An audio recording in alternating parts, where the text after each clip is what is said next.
What they need to do is to ask the Interpol section of Nigerian police to contact the Interpol section of that country, or contact the Interpol global branch, who will now investigate the reason and issue red alerts to all countries, from which point they will now track the person up and get the person. So it was actually Interpol that arrested him and handed him over. And the process of what they're going is what is supposed to be the case in extradition. But like the case of Nnamdi Kanu, the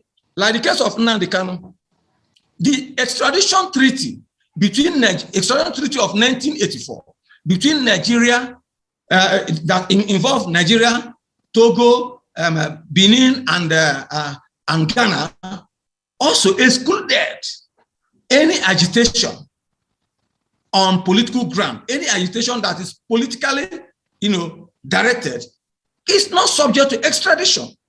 So under that agreement and under other extant extradition agreements and laws, no political agitation, no person accused of political agitation can be subjected to extradition.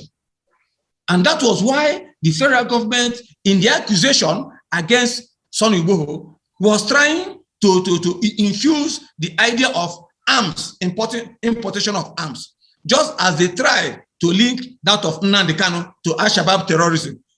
Importation of arms, because there is ECOWAS convention on the limitation of small arms movements.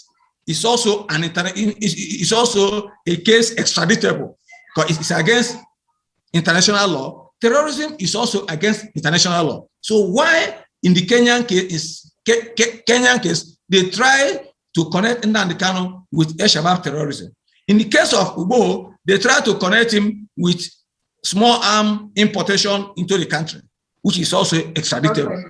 But it is now left with the legal system, with the court, with the Benin's court, to decide on which basis federal government, which is the real basis, the true basis for the demand for Nnamdi Kanu's for Sunday Igboho's extradition. If they are if they are satisfied that it has nothing, that it is politically motivated, they will leave him. That is the point. So now that the Nigerian government is trying to follow due process with the Sunday Igboho's case, what do you think is likely to happen in his case? Do you think that Nigerian government would actually be able to get the Benin government to extradite him back to Nigeria? No. The point is that the Nigerian government did not actually plan formal, legal processes. They never planned it. They actually wanted to pick Igboho the way Nnamdi Kanu was picked. But luck ran, against them. Because the idea, according to information, a helicopter was already there for him to be picked up. And there was a diplomatic crawl in which Nigeria, it was actually the intervention of other people. Hello, can you hear me? Yeah. Remember that I can hear you why Sunday was picked up is the allegation was that he was trying to flee to Germany under a fake passport. But remember that the 1951 convention has said that if someone is trying to seek asylum, even under a fake passport, because the person is running for his or her life, such a case is dismissed. So do you think the Nigerian government actually have a leg to stand on if that is the allegation they are going for? Did you get my question? The point is that the United Nations Convention call on refugees, 1951, Section 33, subsection 1, Section 33, subsection clearly stated that no person seeking asylum or already of refugee status can be extradited back to his, to the country of his origin against his wish, against his wishes. It is very, very clear. If Sunday Igboho had entered Benin Republic and reported to the authorities at the border or even after the border and goes to the immigration and told them, look, I am here for asylum, definitely the federal government will not have any authority to execute. But he has not done that yet. He did not do that. He was only trying to, He was trying to. Yeah, he was only trying to leave. Yes. If he had come, exactly. Yes. So do you think Nigeria can still get him now? Because there's not yet Nigeria. Yes, for now, his extradition is dependent on the provisions, on external provisions of extradition agreement between Nigeria and Benin. And of course, which will now, strike a balance between, the political character of his offense and the criminal character of the supposed offense advanced by the federal government. Okay, this is just the balance that will determine. Yes. Our time is fast spent. I can see Elder Tango raising up his hand. Let's get his comments before we close for the day. Elder Tango. Elder Ogochukwu. Can you hear me? Elder Ogochukwu, I can see your hands up. Please, if you are here, kindly respond before we close for today. Okay, I can also see Marcel's hands up. While we are waiting for Elder Tango, Marcel, the floor is yours. Briefly, because our time is okay. Before we leave, it is important we get these facts clear. This extradition and all those processes can only happen if there is a case of international crime against humanity, genocide, and all those stuff. So just like our respectable professor has said, the case of Nnamdi Kanu, unless the government can prove that he's involved in a crime against humanity, genocide, and all that, otherwise it's just be seen as a political persecution and nobody will take it serious. It's important we understand this difference. Okay, because the United Kingdom have already made it known that they are willing to give asylum to other members of the IPOB if it is in fact Nigerian government persecuting them. I think this was an statement that they released recently. But let's hear from Elder Tango. Elder Tango, your hand is still up. If we do not hear from you, we would have to close. Yes, you're with me. I've been speaking for a long time, but you. Yeah, go ahead, ask your question, sir. Okay. So, Sunday, Igboho and Mazi Nnamdi Kanu, on condition of the arrest now, have some similar issue and similar case. Nnamdi Kanu was prepared to go to court, and his house was attacked. Are you hearing me? Yes, you can. Go ahead, please. Yes, Nnamdi Kanu escaped death to run for his life. The same thing occurred to Sunday Igboho. Sunday Igboho escaped death. Evidence that he was attacked is there. In asylum issue all over the world, if you have any proof that your life is in danger, your asylum must be granted. And there is extradite an asylum seeker. There must be a proof of this terrorism or serious proof that justifies extradition, which these people didn't follow up. There's many people all over the world, many Russians are still in Britain. All over the world, there's many asylum seekers. People have similar cases, people who prove their case. But what will happen in Cotonou about Sunday Igboho is there's a lot of differences between Sunday Igboho and Nnamdi Kanu. Cotonou are Yorubas, mind you. Language barrier, information I got from Cotonou, my personal information, that it was language that saved Sunday Igboho. This people speak the same language. It was language that contributed, knowing that the plan was to pick him at the airport and take him away on notice. But the language saved him, and the Sunday Igboho plan, in case he didn't go, people were there knowing that he's there. People were there knowing that when it happened, they raised their alarm that made Cotonou. Now, what remains now is that Nigeria is a big brother to Cotonou, a big country. Cotonou is a small country to Nigeria. Yorubas are already 60% or 70%. They're all Cotonous. The same language, the same intermarriage, the same everything. So the problem even now, do we give our brother away, or do we do this? Some people may not be able, the Venus may not allow Nigeria to take Sunday Igboho. That's my own point. And the issue, they didn't, as Doctor has said, these people didn't plan the legality part of it. Yeah, the Nigerian government didn't plan to do it in normal procedure. They plan to just pick him up and send him back to Nigeria. So Sunday Igboho has chance because his life is in danger. And even Nnamdi Kanu, if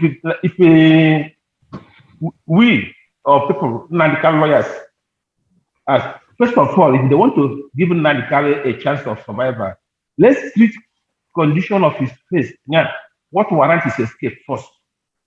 What makes him leave the country? Because the question, passport or no passport, is no issue. No country can prove any passport illegal. If I came to Nigeria now with a German passport, Nigerian government cannot say German passport is illegal. If you know the passport, will say it's illegal. The same thing occurs. So if Nnamdi Kanu is arrested with Nigerian passport in Kenya, then they send the passport to Nigeria. But if it's a British passport, they have the error start. They will send to British, knowing that Nnamdi Kanu is it illegal or not. So the problem we have is really everything is dicey now. The system is being crooked because crooked part of it is that the only after picking Nnamdi Kanu up, picking Sunday Igboho up, feeling is the way to end the struggle. But when the system does not stop, everything continues like that. That's my own take. Thank you.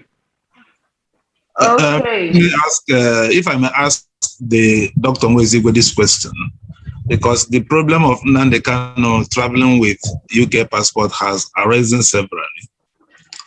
What does he think the United Kingdom government will do in this instance now that it has been established that the abduction of Nnamdi Kanu from Kenya did not follow due process?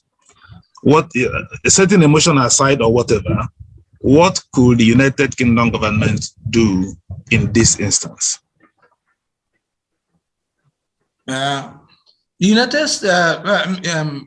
The point is that there are two issues to the point. There are two matters. First is the diplomatic aspect, which is actually what which is actually what the United Kingdom government will take. But the criminal aspect, the best United Kingdom can do is to offer Nnamdi Kanu legal advice or legal aid. Because the fact that he was abducted did not, invalidate the fact of the offense he is facing in Nigeria. There are two different things. And no diplomatic row between Nigeria and Great Britain or Kenya and Great Britain will invalidate the case in which he's being tried of. So there are two different things. One is, yes, his life, yes, that's just the position. Yes. Okay, just before we go, let's take this last comment, and that is going to mark the end of today's show. Mazi Okoye, if you're here. Oh, thank you. I think the issue of Mazi Nnamdi Kanu and Sunday Igboho is a bit more complicated than we tend to see it, because in the eyes of the UK government, IPOB is not a political organization, but a privately owned business registered here as a limited company. And the owner of this business broadcasts every day, every evening, calling on violence on a sovereign state. And Sunday Igboho as well never registered a political organization anywhere. So when people say that the issue is about political persecution, we have to define what is political persecution, because you have to be involved in politics. You have to be registered. You have to join, or at least have a front of a registered political organization to bear that name or to go by that route. So when people say that because it's a political persecution that it is legal for Kenya to hand over Kanu to Nigeria. I think it's totally wrong, because in the eyes of the world, international community, IPOB nowhere is registered as a political organization.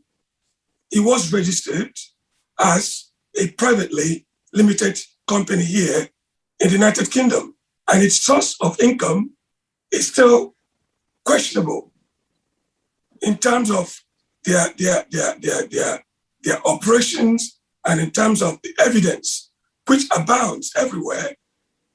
The way Kanu speaks about, kill police people, kill this person, kill the other person, burn them alive, and the rest of it.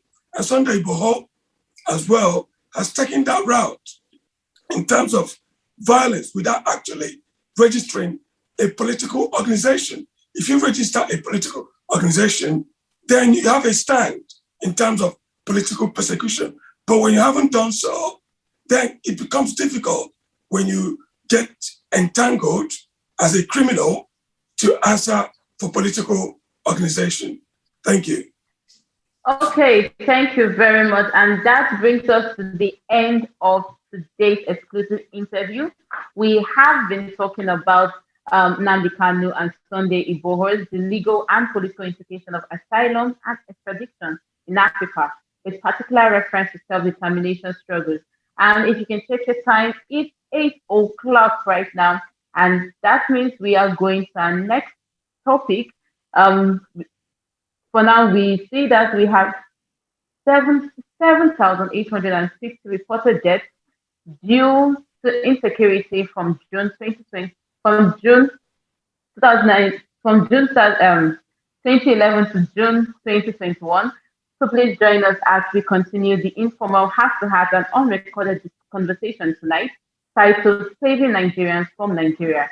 And of course, if you can look, I'm going to put it to the group, to the chat right now. We see that from the southwest, just from insecurity alone, we have over 3,534 deaths. From the southeast, we have 3,020 deaths. From the south-south, we have 5,710 deaths. Northwest, we have 12,743 deaths. Northeast, 44,247 deaths. And North Central, we have 10,119 deaths.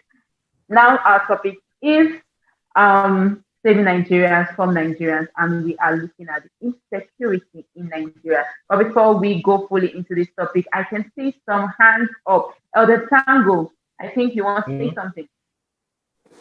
I raised my hand up, but the topic has changed. But I want to address Mr. Koye, but not now. I will continue. The new topic I joined, insecurity, is that I will drop his comment because I've witnessed this first many times, but I won't go on with it now because we have changed topic. Okay, this topic about insecurity is not simply about talking about rehashing the problem. We have presented the deaths happening.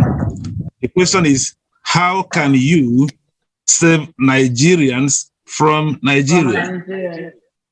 How can we save Nigeria is very simple.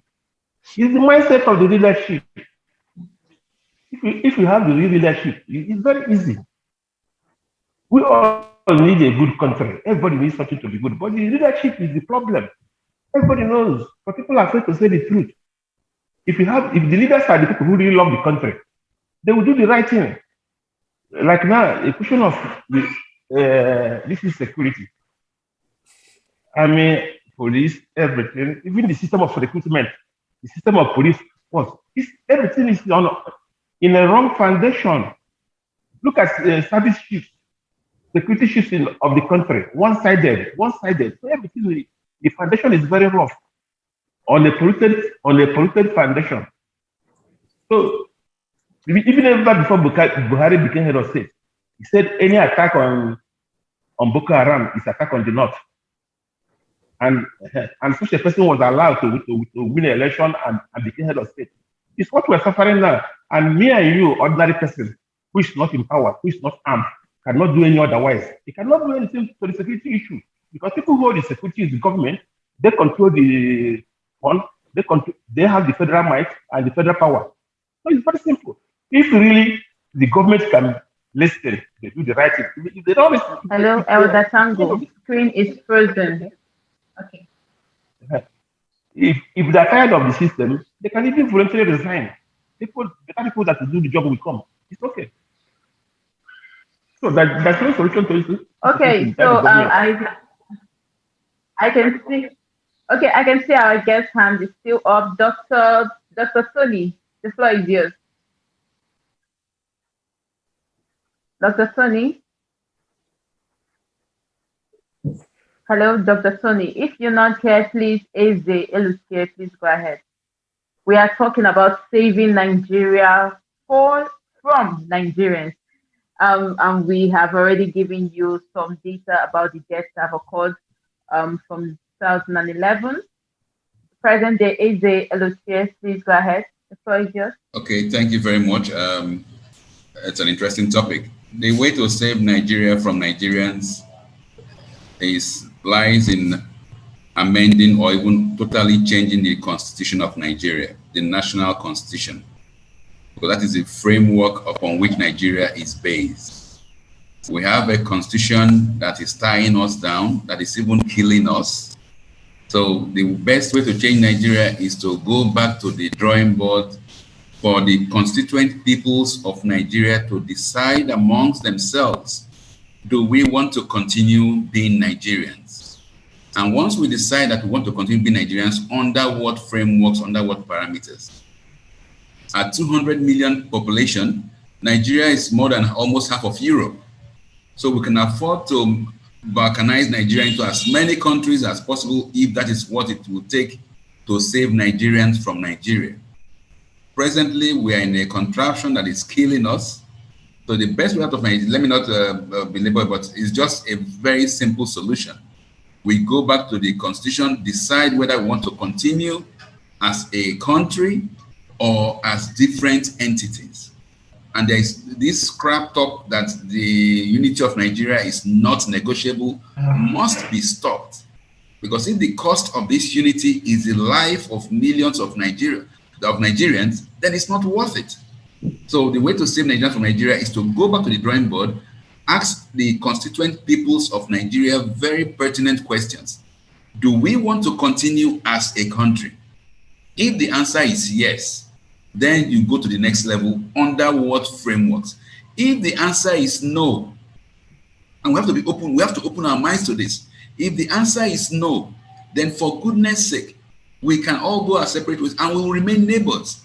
Look at examples like Yugoslavia. Yugoslavia, before, when they wanted it, they were a cantankerous people. But now Slovenia, Macedonia, Croatia, they are all coexisting and trading peacefully. Likewise, Russia. Russia has broken up to 14 different countries. So we should not be afraid of saying, okay, we erred, we made mistakes. Now, for the sake of keeping Nigerians alive, let us restructure this country, renegotiate it, and have a new framework. Thank you very much. Thank you very much. Now remember that even in the provision of the Constitution, the problem is not necessarily the Constitution, according to some school of thought. Some school of thought will argue with you that the problem is the implementation of the provisions already allowed by the Constitution. Now, even if we champion balkanization, secession, and everybody go your different ways, what is the guarantee that we would actually become a better people when we divide among ethnicity? Hello? Did you hear me? Okay, I do not think he did. Yes, I did. Now, the fact is our present any better for us? I mean, if the present is not working out, the worst we can do is a change in the narrative, seek the alternatives. And is it going to work for us? Yes, it will. Yes, it will. And I'm very, very emphatic on that. Because the peoples know themselves, they know how to relate themselves, they know how to police themselves. Let me give you a critical example. In the Southeast, in the Igbo areas, we have communal structures, we have town unions that can pick out criminals and deal with them.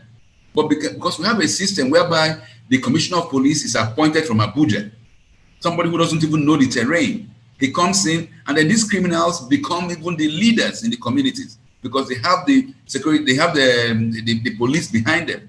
And likewise in the north, in the southwest, the Yorubas have a way of dealing with criminal elements in their society. But because we have a structure that makes it impossible for them to do what they should to right their societies, we are stuck with having to rely on a system that is jaundiced, that is prejudiced against people, and that is not working. I mean, it's simply not working. It was far better for everybody. Okay. But when you keep on saying we must stay together, for what reason? Is it for the killings to continue? Is it for the cries of marginalization to continue? Let us be serious with ourselves. I mean, some of us are in our 50s and we've been having this cry of marginalization for the past 50 years. For how long will this nonsense continue? And then those who are milking the system are milking the system. I mean, let us be serious. I mean, we are now at the stage where we are thinking of our own children. Will they continue with this dirge? Will they continue with these cries of being killed, of marginalization for how long? We've gone this route, we've gone this road for too long. Every time they try to alter the constitutions, amend sections, but the issue is not amendment, it's not piecemeal amendments. There must be a holistic restructuring of the contraption, which if it means to stay apart, we should not be afraid of it. There is no part of this country that cannot maintain a very good lifestyle when they are apart. Zamfara State that has so much gold deposits, or even all minerals all over this country. But because we are all looking at one direction, we think that everything must come from one area, then we are all lazy. Everybody's lazy in the oil sector. Kogi State has multiple minerals. Akwa Ibom, the same thing. Kanu, the same thing. But because we're all looking at one source, then the whole thing is collapsed, even to the detriment of that single source. So let us not say, if we go apart, are we going to be better? We are going to be better. I have a question for. Thank you. Sorry, Nneka, sorry. I have a question for Barrister Lucie. The essence of this second part of this discussion is not to rehash theories or to rehash our problems. I think majority of Nigerians support restructuring. Well, we don't have the statistics, but the problem is the National Assembly as it now stands and the leadership of the country as it now stands does not support the restructuring that you have just described. So the question is, within the confines of what we have, how can we here in this meeting save Nigerians from Nigeria? Because when we continue to have restructuring, we have been hearing this mantra for the past 50 years, and it hasn't happened. So where do we go from here? That's the question. Okay, we have Otumba. Wait, Otumba, please. Or does AJ, do you want to comment on this, or do we move on? Of course. Thank you very much. Comment on it. Oh, sorry. Oh, okay. To look, and then we can go back to Lucie, please. Okay. Yeah. Thank you very much. I want to agree with everything Lucie said. There's no way in a country where the constitution is so contracted there's no clarity. A constitution that gives so many exclusive links, a constitution that not make it possible for states to generate, to create, to do certain things that the people of that state need. We have a state where have to be from the central. And the structure has created so many corruption, so many corrupt people. And Nigerian is just not moving forward. If you think because the change of government, the PDP to APC is the change you and I are looking for, then we need to do a lot of examination. Because people like us that live in a country that we see changes, how 40 years ago, how Mercedes-Benz looked like. From 1947, I was born in 1947, and 1948, not from nowhere, NHS has grown to where it is today. That a country that pays 800 and something pounds every 2 months to maintain me in my medical care, and we have a big country that has more resources than this country we are talking about. And by the way, the question is, what is wrong? What is wrong with us that we cannot agree to restructuring? UK has 4 countries put together. They have their life, they have everything. Why are we insisting that we cannot agree to sit down on the right table and agree to reverting some of our areas to what we are doing in the 50s and 60s? Why are we afraid? Why do we have to take orders from the north all the time? Why do we have to live with the values that are not our values? A 13-year-old girl can have 4 children within 4 years. Enough. So we have so many things that are just not in common. And unfortunately, because we were merged together 100 and something years ago, and in that constitution, in that major agreement, it is clearly stated, sit down, review, rearrange, readdress, and redesign. Why are we running out from that fact? And is it because some of us are lost in their own right because they have access to God? What about the millions of our people? What future are we creating for our children? Are we going to be here forever? It's just clearly how much love. And finally, have we sat ourselves down and asked, how is our conscience? Do we have conscience at all? Do we have conscience in the sense that we agree to certain aspects of life that is not supposed to be so?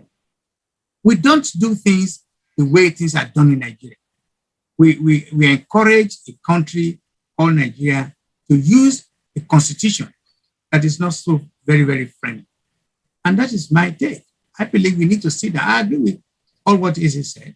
And I'm sorry every time I make reference to my age. I'm very proud to say that. At 74, I'm still great because it's because of the maintenance I get. Because I can put 3 times food on my table, it's being paid for. We have elderly people, and I look them in the face and I cry. Why should any elderly person in Owerri or somewhere in Anambra should be suffering? Why can't they? And where we have resources, and who kept the resources? Very few of us, governors, ministers, commissioners, and so on and so forth. These are people with no conscience. And I'm sorry, Nigeria can do better. So if we break up, so let me round up. If we break up, that's not going to be new. There's a place called California. California is not in Nigeria. California is the 5th largest economy in America. We can still be Nigeria.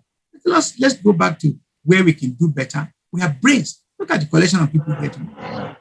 We have scientists. We have virtually everything. Better people than Benzos. We can do more than this, but because of the restriction, because of the contraption of the constitution we are operating, we cannot do anything better. Thank you very much. Thank you very much. Thank you very much, Etsuba. Let's hear from Sir Chris Pikwelu. I saw your hands up. Sir Chris, are you still here? Sir Chris Pikwelu Jr. If you're still here, the floor is yours. Hello. Okay, while we are waiting for Sir Chris Pikwelu, let's hear from, I do not see a name, I just see HP. HP, if you're here, I think I'm seeing your hands up. HP? Yes, thank you. I think for an average Nigerian, the mentality, the way I can see it, is irresponsibility. Nigerians are an average person in Nigeria is very irresponsible. And these groups that calls for a snap change, a snap and quick fix,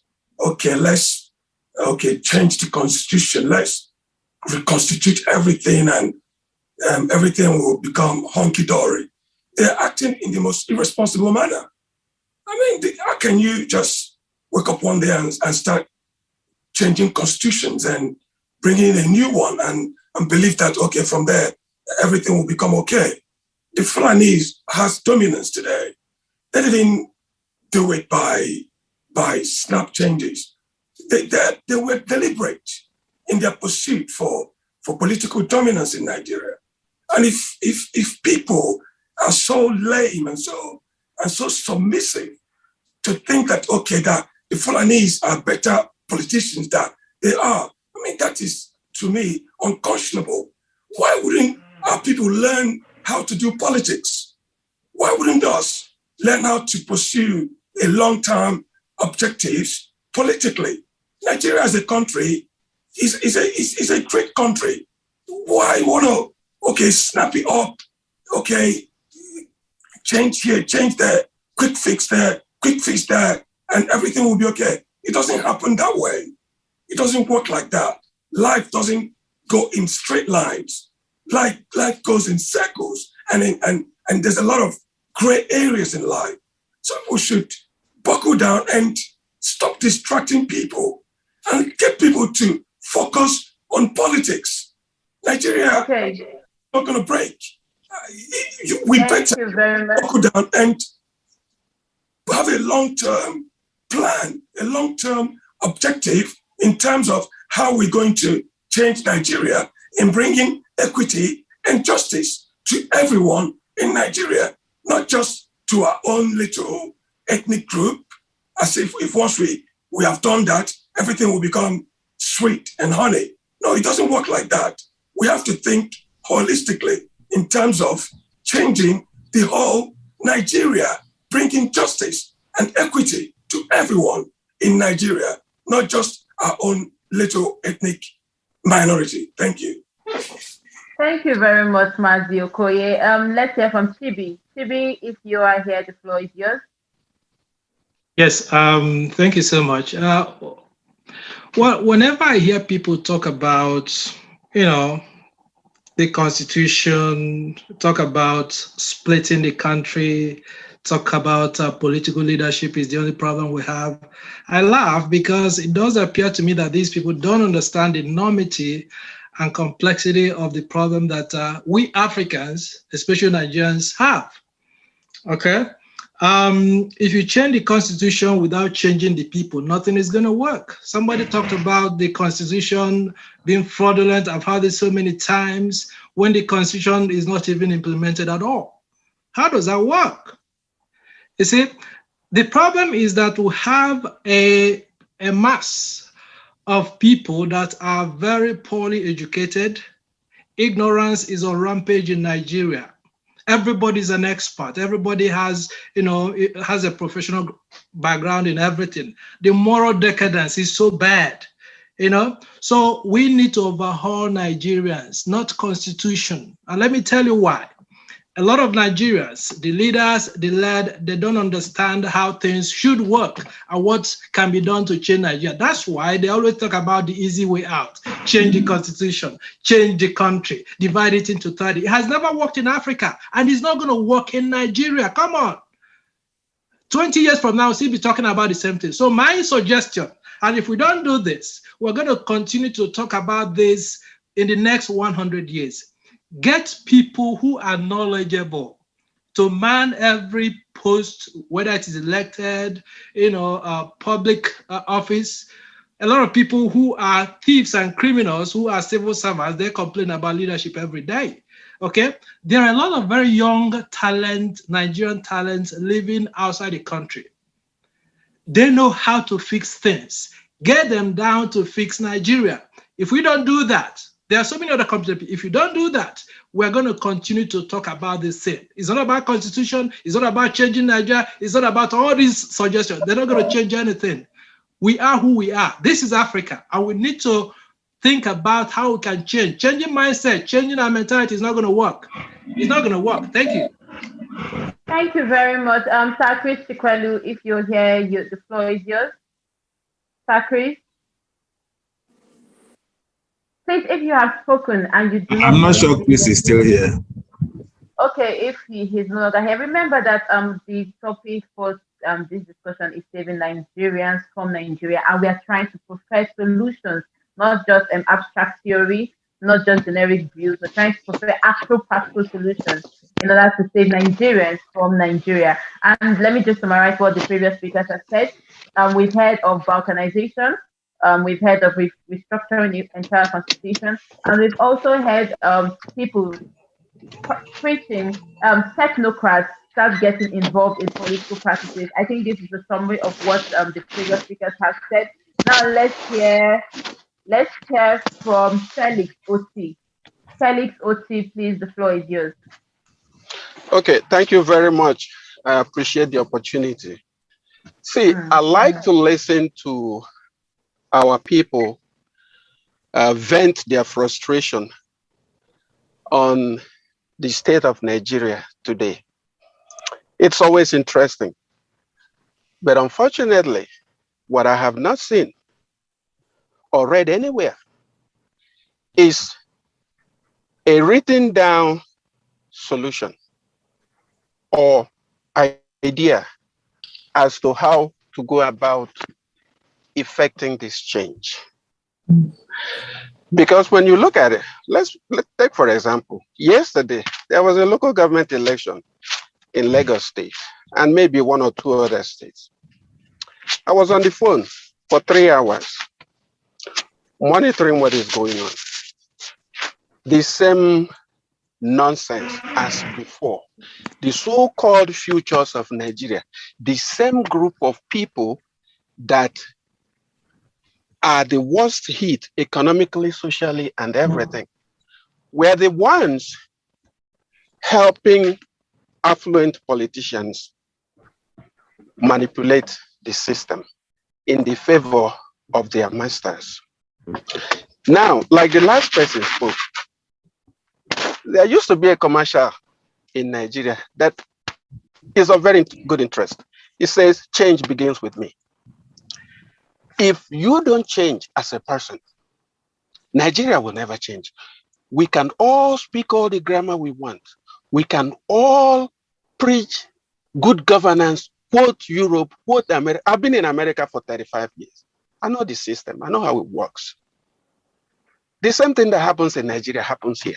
It's just that it's legalized, period.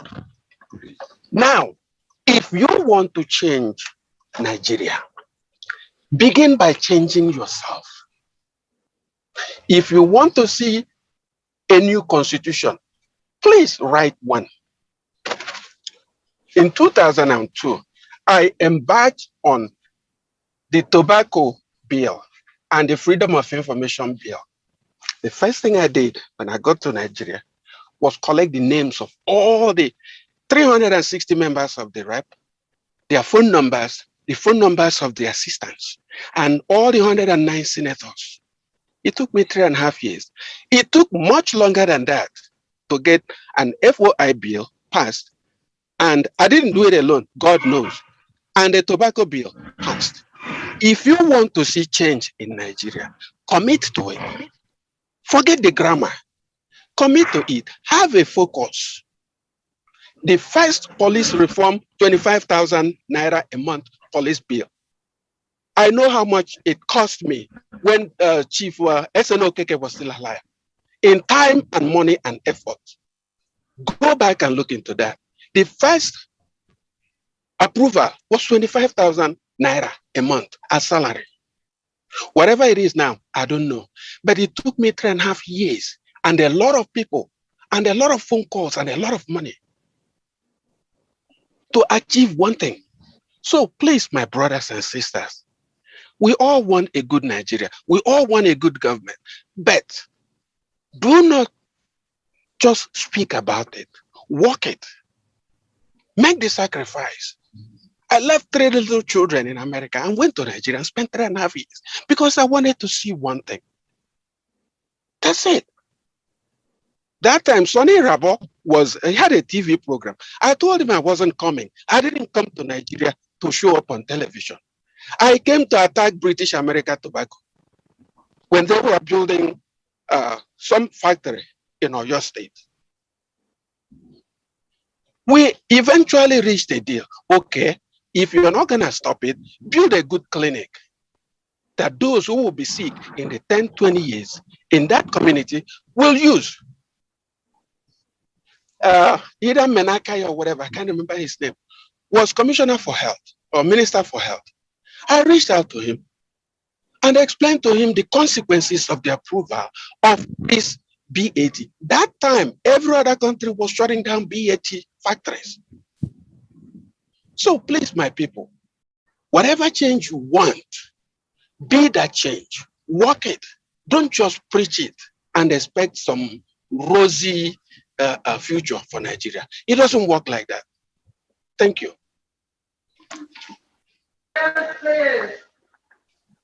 Okay, I still see is the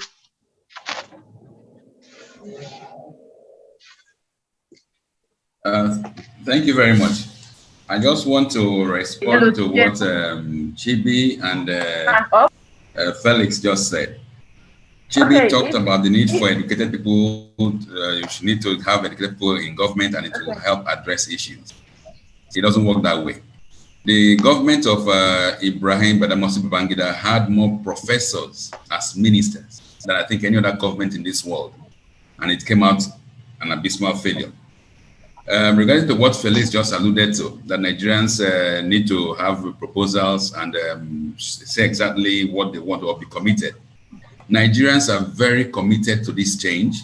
There have been documents written about restructuring and what it means and renegotiating Nigeria. It's just that those in government who are benefiting from the scam called Nigeria are not interested in that change. So what do? We are getting to the stage where one of the resorts will be to violence, because it's becoming stifling. It's becoming like a noose on the necks of Nigeria. Nigeria is actually suffocating Nigerians. And that is why recently we saw the NSAS explosion, where people went on the streets, almost crazy, frenzied by the system. So Nigerians are doing their best. It is easier to speak from outside that people are not doing what they should do. But my dear, people are actually risking their lives, even speaking out in Nigeria, talking about issues, talking about this change. But we have a system that is in place that benefits from this scam, and they don't want to change. In Nigeria's case, we should not do away or fail to realize that there may be external influences in continuing to maintain the Nigerian contraption as it is. Because there are some forces out there who feel better off with the country as big as it is. They are looting the resources from the country, and nobody's asking, because they have their cronies in high offices.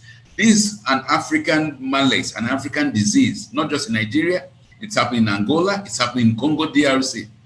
So we should not forego the fact that there may be external influences which are hell-bent on keeping Nigeria as is, because they are benefiting tremendously from it. So what we are up against is not just against those factors and those forces within our country who want this contraption to be as it is, but also against external forces which want it to continue the way it is. And Lomba is smiling. One of those forces, like Nigerians even know, in the British High Commissioner in Nigeria spent more than 2 months transversing Nigeria, telling everybody that Nigeria is better as one.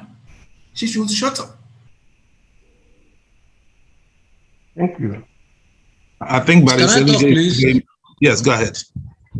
I think just as I said, we have all these things. So I mean, those are the kind of forces and factors we should realize we are also up against.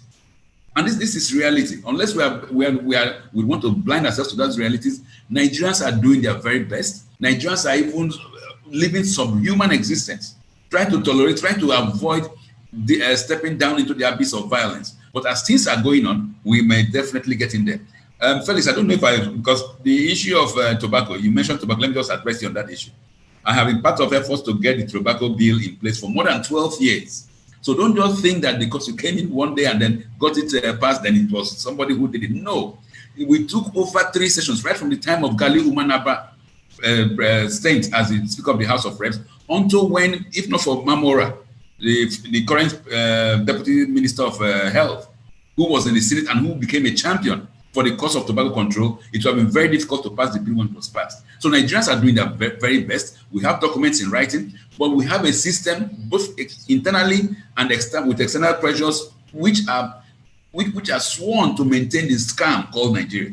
And we have to do our possible best to remove this scourge from us, because Nigeria has become a scourge that all Nigerians have to work seriously against so that we can prosper.